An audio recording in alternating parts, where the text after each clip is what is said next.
اعوذ باللہ من الشیطان الرجیم بسم اللہ الرحمن الرحیم الحمد للہ رب العالمین والصلاة والسلام علی محمد واہل بیتہ الطیبین الطاہرین علیہم الصلاۃ والسلام.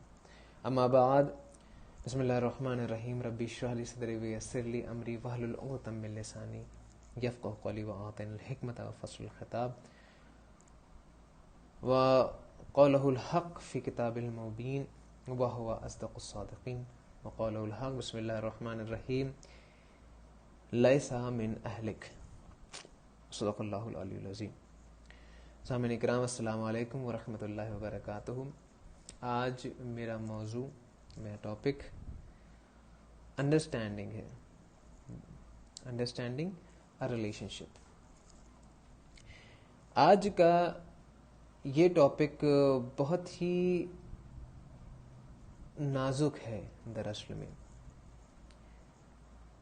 اس چھوٹی سی عمر میں نے یہ، باوجود کہ میں اپنی عمر کو اس حساب سے نہیں کہہ سکتا کہ ہاں اس کو تجربے میں میں کچھ اس کو انکلوڈ کر سکوں اس وجہ سے، لیکن جتنا بھی دیکھا ہے اس حساب سے مجھے ایک چیز سمجھ میں آئی ہے کہ دنیا میں جو بھی چیز ہے، جو بھی ریلیشن ہے، اس کے اندر ایک ریلیشن ہونا بہت ضروری ہے. چاہے وہ آپ کے اور آپ کے دوست کے درمیان ہو، آپ کے والدین کے درمیان ہو، آپ کے بھائی بہن کے درمیان ہو، آپ کے اسپاؤس کے درمیان ہو، یا حتیٰ کہ آپ کے رشتہ دار کے درمیان ہو، آپ کے پڑوسی، آپ کے جاننے والے، حتیٰ کہ آپ کے جانور کے درمیان ہو، آپ کے اور آپ کے جانور کے درمیان. حد تو یہ ہے کہ آپ کے اور آپ کے امام، اور حد یہ ہے کہ آپ کے اور آپ کے خدا کے درمیان اگر یہ ریلیشن نہیں ہے تو گویا کہ آپ کا وہ ریلیشن کامیاب نہیں ہو سکتا. اور اس ریلیشن کا نام جو ہے وہ ہے انڈرسٹینڈنگ، کنیکٹیوٹی، کہ آپ کتنا اس سامنے والے کو سمجھ رہے ہیں یا سامنے والا آپ کو سمجھ رہا ہے. کیا آپ سامنے والے کا نظریہ سمجھ رہے ہیں کہ نہیں؟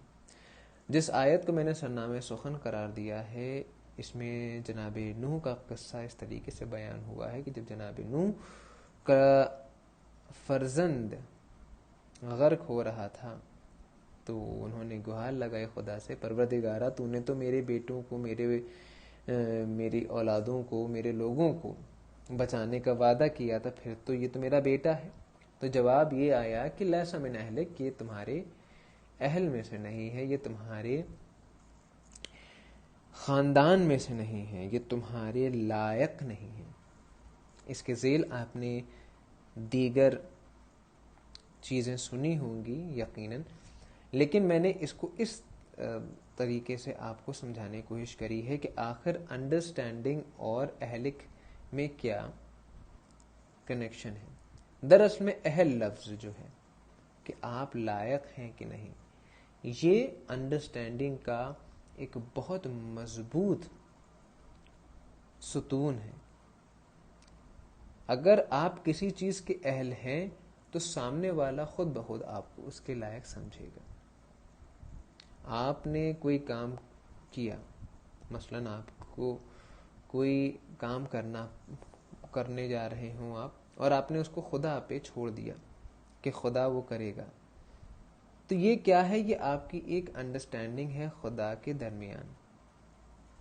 لیکن انڈرسٹینڈنگ کا کیا تعلق ہے کہ یہ دو طرفہ مسئلہ ہوتا ہے کہ اگر ہم نے آپ کے اوپر کچھ چیز چھوڑی ہے تو آپ یہ ہے کہ اتنا سمجھیں کہ ہاں آپ نے، سامنے والے نے کچھ ہم پہ اگر بھروسہ کیا ہے تو اب ہماری بھی باری ہے کہ وہ ہم بھی اس پہ بھروسہ کریں.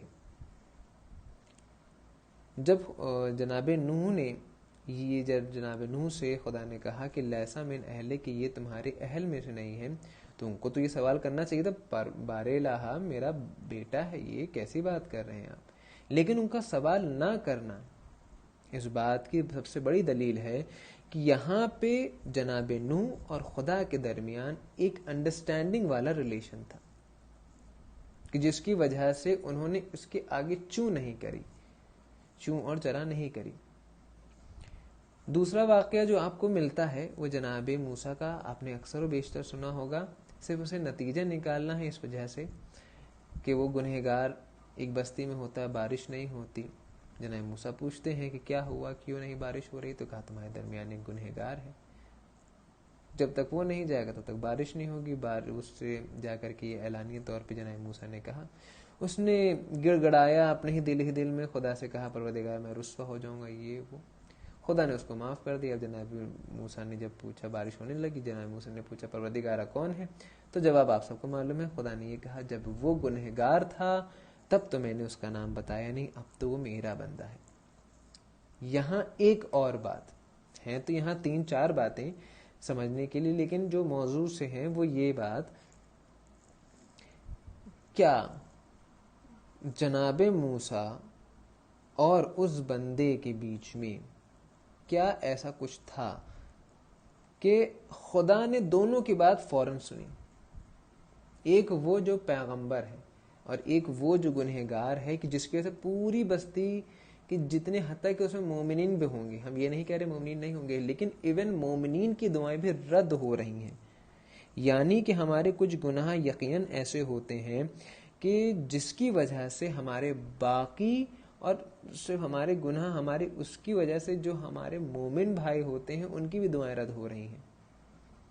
اور ہمارے کچھ ایسے نیک اعمال اس لائق نہیں ہوتے کہ ان کی وجہ سے ہمارے برے اعمال کٹ جائیں. لیکن ایک گڑ گڑانا خدا کے نزدیک اتنا زیادہ اہم رکھتا ہے کہ وہ اس نے ایک بستی پہ جس پہ بطور عذاب وہ بارش نہیں نازل کرنے والا تھا، اس نے اس دل سے گڑ گڑایا کہ وہاں بارش ہونے لگی. اور پھر جناب موسیٰ نے پوچھا کہ بار الہ مجھے نام بتا دے، تو بار الہ خدا نے نام نہیں بتایا. تو خدا کا نام نہ بتانا اس بات کا ثبوت ہے کہ میں رازدار ہوں، میں ستار العیوب ہوں، کیونکہ اس کی صفت ہے.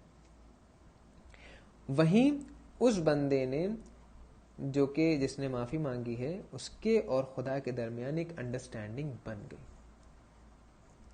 جناب موسیٰ اور خدا کے درمیان ایک انڈرسٹینڈنگ بنی ہوئی تھی. یہاں پہ ایک عام فطرت ہے انسان کی کہ آپ کسی کے عزیز ہوں، اس نے کہا کہ نہیں اب نہیں بتا سکتا، تو انسان تھوڑا سا جھڑک جاتا ہے کہ پروردگار وہ تو گنہگار تھا. لیکن یہاں نہ جھڑکنا، یہاں ماتھے پہ بل نہ آنا، اس بات کا ثبوت ہے کہ جناب موسیٰ اور خدا کے درمیان ایک رشتہ تھا جس کو ہم انڈرسٹینڈنگ کہتے ہیں. تیسرا واقعہ آپ اپنی زندگی میں ڈھونڈیے کہ کیا ایسا کوئی رشتہ ہے کہ جس کے اندر انڈرسٹینڈنگ نہیں ضرورت ہے. اگر ہے تو مجھے کمنٹ سیکشن میں بتائیے گا کہ جس کے درمیان انڈرسٹینڈنگ کے بغیر آپ کام کر سکتے ہیں اور کامیاب کام کر سکتے ہیں. یعنی ان کے اور آپ کے درمیان جو ریلیشن چل رہی ہو اور جو اس کا آؤٹ پٹ آ رہا ہو بینیفیشیل ہو وداؤٹ انڈرسٹینڈنگ. یہ میری نظر میں تو فی الحال ایسا کوئی ریلیشن نہیں آیا ہے جس کے اندر بغیر انڈرسٹینڈنگ کے آپ کا ہیلدی آؤٹ پٹس آ رہے ہوں. اگر ہو تو مجھے یقیناً بتائیے گا. تو لیسا من اہلک، ہم جہاں پہ تھے جس سے شروع کیا تھا کہ لیسا من اہلک، کہ وہ تمہارے اہل میں سے نہیں ہے. تو ہم اہل ہونے کے لیے ضروری یہ ہے کہ کیا ہمارا نظریہ، کیا ہماری نیت، کیا ہمارا ارادہ اتنا مضبوط ہوتا ہے کہ ہم خدا سے کوئی بات کہیں اور جس طریقے سے اس کی بات اس نے یقین، اگر کسی پورے مجمع میں کوئی ایک بندہ رو رہا ہوگا، آپ ذرا اس حالات کو، بہت بس مختصر سا وقت ہے، آپ اس حالت کو ذرا غور کریں کہ جناب موسیٰ پورے سب کے سامنے کھڑے ہوں گے اور وہ بندہ اکیلے کہیں کھڑا ہوگا، وہ کنارے کی سب لوگ، جب خدا جناب نبی اللہ نے کہہ دیا کہ آپ میں سے کوئی ایک ہے، تو اب ہر کوئی یہ دیکھ رہا ہو کہ آخر کون چھپ رہا ہے. وہ سمجھ گیا کہ میں ہوں اور وہ گیا. اب اس نے کس طریقے سے گڑ گڑایا ہوگا کہ لوگ دیکھے بھی نہ، اس کو احساس بھی نہ ہو اور لوگ اپنی معافی مانگ بھی لے. تو ہمیں یہاں یہ پتا چلا کہ آنسو نہیں، یہاں صرف اور صرف آپ کا دل پگھلنا چاہیے. اگر آپ کا دل پگھل رہا ہے، آپ کا دل رو رہا ہے، تو خدا اس آواز کو بھی سنے گا. اس سے کہتے ہوئے میں اپنے اس ویڈیو کا سائن آف کر رہا ہوں اور آپ سے یہ چاہوں گا کہ کمنٹ سیکشن میں یہ بتائیں کہ کیا کوئی ایسا ریلیشن شپ ہے جو بغیر انڈرسٹینڈنگ کے چل سکتا ہے. اگر ہاں تو پلیز مجھے بتائیں. وآخر دعوانا ان الحمد للہ رب العالمین. اللہم صلی علی محمد وآل محمد وعجل فرجہم ولعن اعدائہم اجمعین. والسلام علیکم ورحمۃ اللہ وبرکاتہ.